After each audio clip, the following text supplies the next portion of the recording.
You know that feeling when you're just trying to do your job, but someone completely misjudges the situation?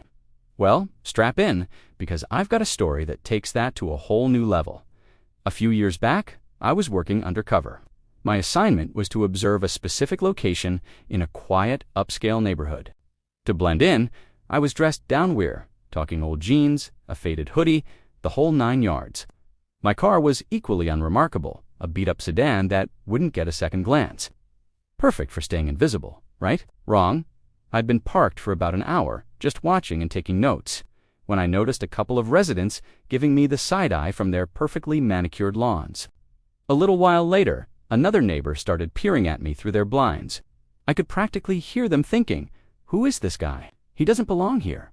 I tried to ignore it and focus on my work. But then I saw one of them was on the phone, pointing directly at my car. Yep, they were calling the cops. On me, a small part of me wanted to laugh, but the professional side knew I had to handle this smoothly. Sure enough, a patrol car pulled up behind me a few minutes later, lights flashing. 2 officers got out, looking serious. They walked up to my window, and one of them tapped on the glass. I rolled it down, and he said, "Sir, we've had a report of a suspicious person in this area." I just smiled, reached for my wallet, and handed him my badge. "Officer," I said, "you're not going to believe this, but I think that suspicious person is me." The look on his face was priceless. It went from stern cop mode to pure confusion. Then, dawning realization.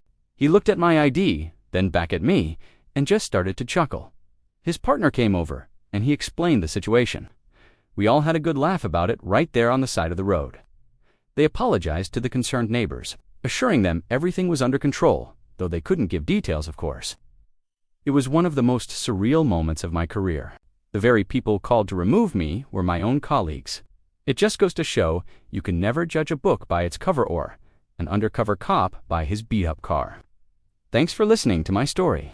If you enjoyed this, hit that like button and subscribe for more. See you in the next one.